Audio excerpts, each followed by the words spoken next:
Oh, are we live? Yes, we are live. It's brunch with Brian. Yay. And Charles, I love it, Charles. I love it when you get on before me and say hi. Greet everybody to Brunch with Brian, our live stream. And guys, it is the day after 4th of July. I hope you had a wonderful holiday and had a great time. You're taking today off, making this a 4-day weekend. Well, if it's a 4-day weekend, it's a good day to get a hold of people. It's a good day to get out there and talk to people. And maybe other people are taking the day off. So you could maybe get an appointment to go see a house. How awesome would that be? Make some FISBO calls, call some realtors. Wouldn't this be a good day to call realtors? Who's calling realtors? Remember, we talked about our Realtor Riches plan. What's the Realtor Riches plan? You send an email, you go on Zillow, you find any properties that are listed through realtors that look like good target properties that have been listed more than 30 days or have a price reduction.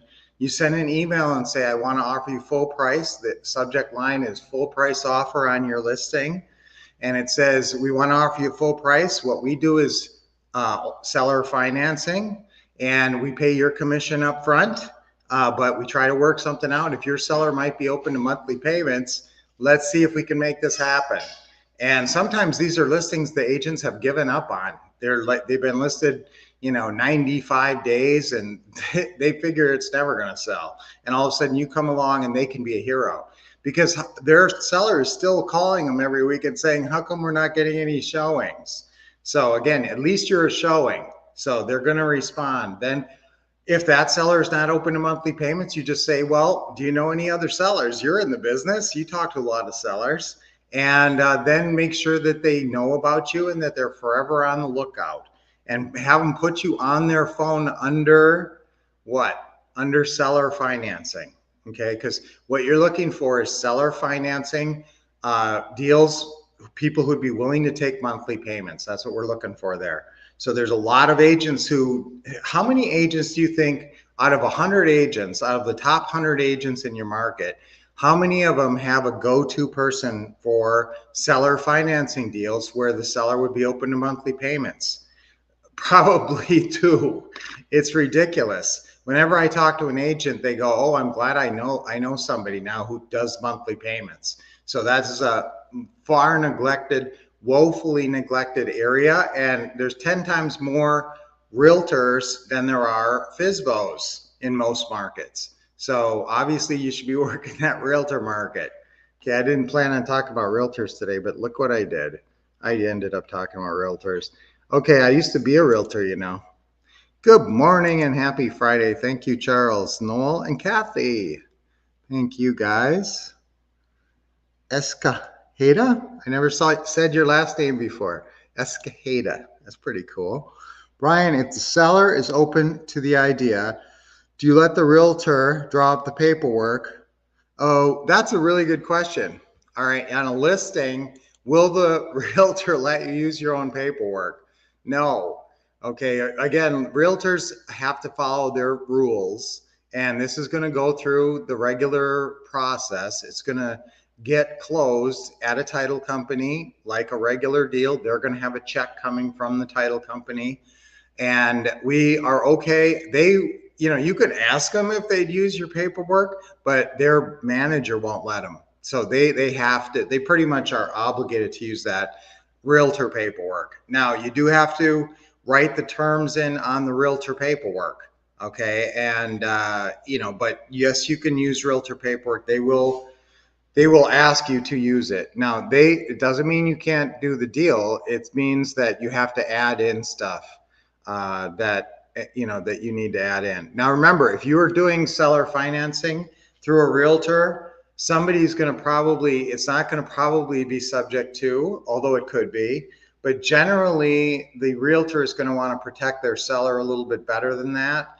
And how do you protect a seller in a subject to situation?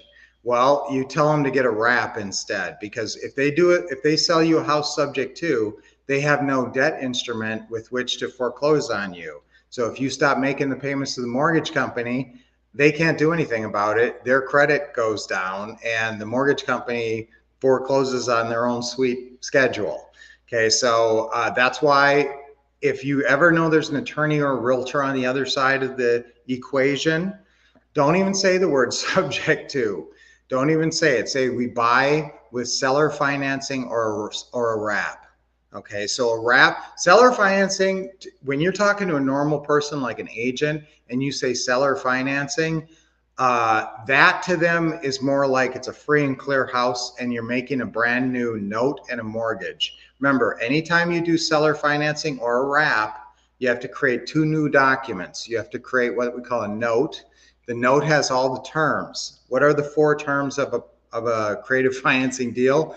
It's purchase price, monthly payment, length of term, and down payment. Those four terms.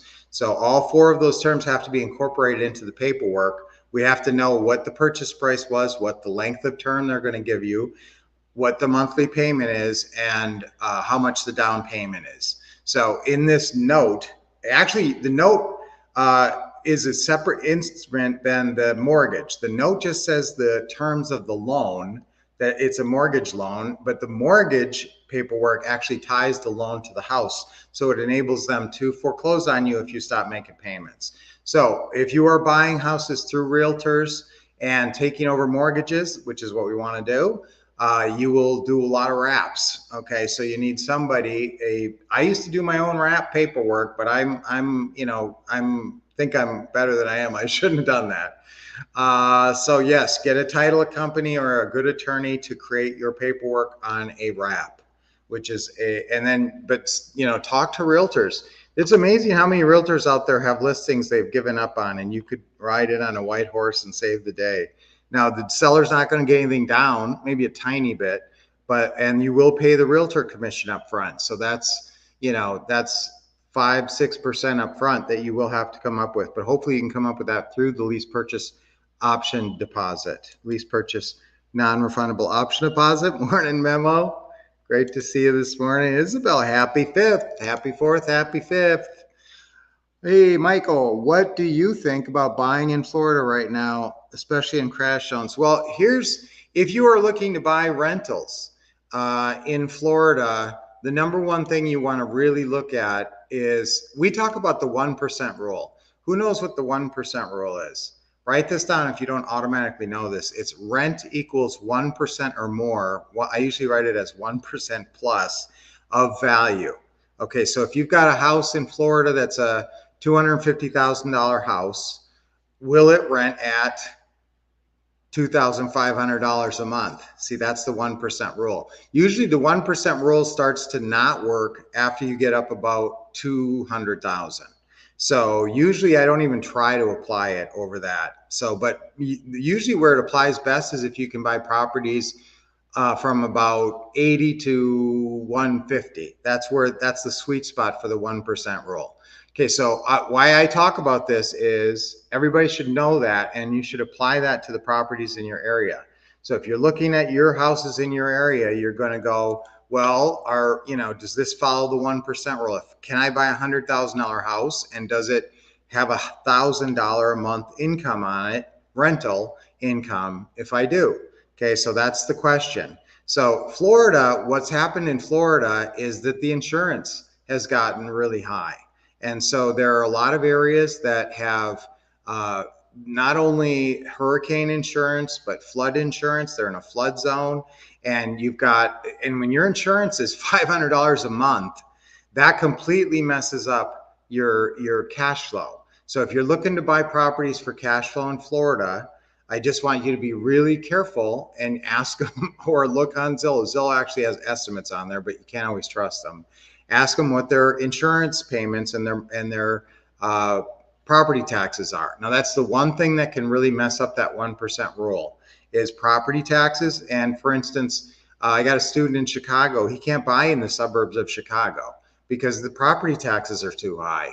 He can buy in Chicago or in Indiana next door, but he really doesn't buy anything in the suburbs of Chicago because, again, you're paying, $300, $400, $500 a month for property taxes or for insurance. It's going to mess up your cash flow. So be careful on that. and just make sure you're checking, because it is a little scary buying in Florida just because of all the natural disasters. And if your property gets all messed up, that's it's a big hassle. So we live in Arizona. We have a lot of rental properties.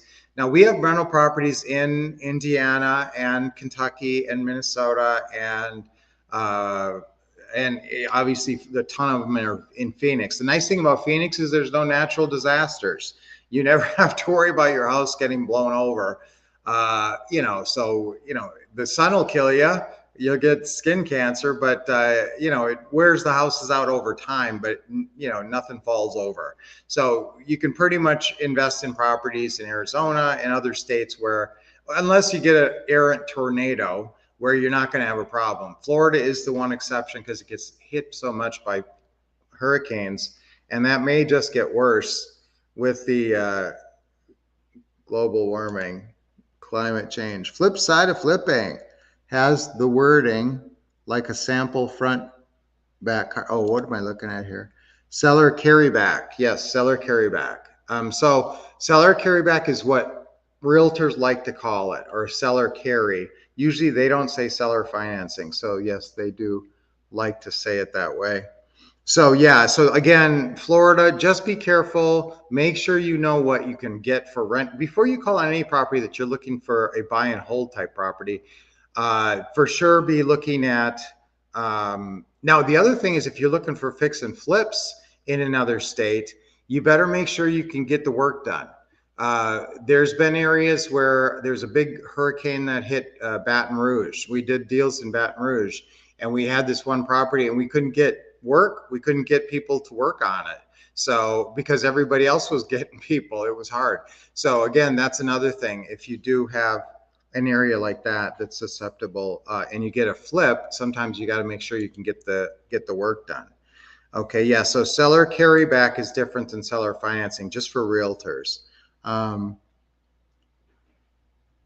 Yes, okay, I might have a referral fee in the book of $500. It's always $1,000. Okay, we used to do $250. We used to do $350, but now we always do $1,000 referral fee. And obviously the realtor gets their full commission if you're doing a realtor deal. Okay. When would the real estate agent fee be due? Okay, it's due when the deal closes. So that is, now it's possible if you've worked with a realtor in the past, you can sometimes, have them be a little patient, and they'll actually maybe wait if they know it's coming. But generally, when the deal closes, that's when they need to be paid. Now, can you get the money from your lease purchase tenant buyer before the realtor needs to get paid?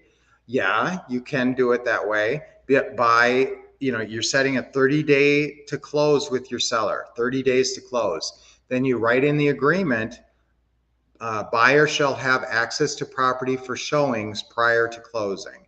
You better write that one down. If you've never written that in an agreement before, that's pretty important. It's seller shall give buyer access to property. Seller shall give buyer access to property for showings prior to closing. So let's say you set your closing 30 days out. If you can take it down from Zillow immediately, right when you buy it, get the title work done, make sure the closing goes through. That's going to take a week or two. Once that's, hopefully a week, when that's done, then you put it back up on Zillow and you start getting calls, and then you set up private showings where you take your good leads over there personally or meet them at the house, show them the house, and try to get their non-refundable option deposit before you have to close with the seller. So that is a strategy if you don't have the down payment. And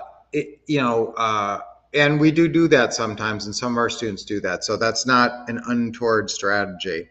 Okay, but that commission for the realtor is due, and you've got to really stress that, because you're trying to work out some kind of nothing down seller financing with their seller, and they might think you're trying to just get some nothing down deal from them. You got to reassure them right from the very beginning that your full commission gets paid up front right when we close. And focus on Central Florida. Storms only affect some of the time. Yeah, Central Florida is good. Orlando, I know a lot of our students are in Kissimmee. Look at again, just make sure that the property's cash flow. And if it's not insane high insurance, and all of Florida isn't. I mean, if you're on the coast, if you're looking at properties that are, right on the coast and that, obviously you're going to have more dangerous areas. But inlying areas obviously are safer. And just be perspicacious, be careful, cautious, and make sure that you do your research before you buy properties in areas that are hard hit by natural disasters sometimes. Okay, so boy, I sure love talking to you guys. I could just talk and talk, but I don't want to keep you from your exciting busy day, and it's the weekend, and maybe people are off today. So if you're off today would be a good day to make some calls to realtors, right? Absolutely. Just use that listing realtor opening call script. You'll find that script is really good and really works well with the realtors. So yes, real estate fees due at closing. Yeah, that's another thing to check too. Make sure you know what your fees are. Some closings in Florida has, they have doc stamps in Florida. Doc stamps is your transfer fees or transfer taxes. Always make sure you check that, especially if you're telling people you're paying their closing costs. There are some areas like Maryland, if you're buying properties in Boston, that's pretty high closing costs. So that's another thing to consider. All right, guys. So great. I hope you had a wonderful 4th of July, and we're looking for financial independence. So what's our affirmation for today is I love working with realtors. I do love working with realtors, and they are out there all the time. And sometimes you don't hear from them for months, and then all of a sudden they call you and they got a great deal. And so it doesn't matter if they don't talk to you. Now, if you have a CRM system, I would like you to set up a realtor list in your CRM. And if your CRM has emailing capabilities, I want every realtor that you know to get an email from you at least once a month, either on an email drip campaign through a CRM, or if you just have a list, an Excel spreadsheet with all of your realtors on them, and you just send them all an email once a month. That's a really good idea. That keeps your realtor network flowing. Every time you call in a listed property, you got another realtor in your realtor network. Okay, so let's do it. I love working with realtors. 3 times on 3. Ready? 1, 2, 3. I love working with realtors. I love working with realtors. What? I love working with realtors. Yes, I do. All right. So let's do our deep breaths. Nice deep breath in. Good. And a big smile. Yes, always a big smile. Nice and deep. Oh, that feels good. You can even stretch. Are you guys stretching? I hope you're stretching every day. You should do some stretching. I used to do stretching on Brunch with Brian, but it's just got too much to cover. Okay, exhale. When you exhale, relax your neck and shoulders. One more deep breath. Real good. Oh, that feels good. And let it go. Awesome. All right, let's have an amazing weekend. I don't see Linda on here. Linda didn't give us our update. Larry, enjoy your 4th weekend. Larry, I love it when you comment. Especially you guys who I don't hear from as much. I know we have our people who reply lots, and that's always awesome. Everyday stretch and light yoga. Good job, Charles. You're going to stay young and limber your whole life. That's the way to go. All right. Yep. Everybody enjoy your 4th weekend. And CRM, I would go with we use RealFlow, but if you are looking at a CRM, let me get you the best deal. I absolutely have an in on this. So I can get you a version of RealFlow that's very powerful that we use. So if any of you are thinking about that, send me an email. And if you're ever sending me an email, send it to me at wolfcouple@gmail.com, wolfcouple@gmail.com. That's different from our regular business email because you guys are my special Brunch with Brian group. So our normal email is support@thewolfcouple.com. But now remember, if you send this, wolfcouple@gmail gets a lot of different emails. So if you send me an email there, put Brian in all caps in the subject line to start the thing to get it to me. Okay, say Brian and then put it in there. So and just if you want to send me your phone number or put in your email a good time I can call you, I will call you and talk to you about the CRM if you are thinking about doing that. Happy 4th, Susan. Look at that. We're getting comments from great, awesome. Does the Teaching Tuesday repeat? You know what, guys? If you ever miss a Teaching Tuesday and you want to get the repeat, ask me and I can send you a link for it. And this last week was all about building your power team, your dream team, everybody that you need to work with. So if you missed that one, you can go ahead and send me an email. I'll send you the link on that too. And everybody here, don't miss those Teaching Tuesdays. They're amazing. Every Tuesday at 7 p.m. Eastern, 4 p.m. Pacific. All right, guys. So let's have a power weekend. Let's have a great weekend, spend some great time with family, and also get a few hours of work in, a few calls. Saturday's the best day to get stuff done. And all you got to do is put in 5 hours a week in this business, make 20 calls a week. That's our KPI, key performance indicator. Do that and you will be on track for success. Okay, so until I see you on Monday, same wolf time, same wolf channel right here, either on YouTube or Facebook. And I keep trying to do it on Instagram and I haven't figured it out yet. So we'll be doing it on Instagram too. So until I see you next time, guys, keep expecting success, getting awesome training from the Wolf Couple, and taking action.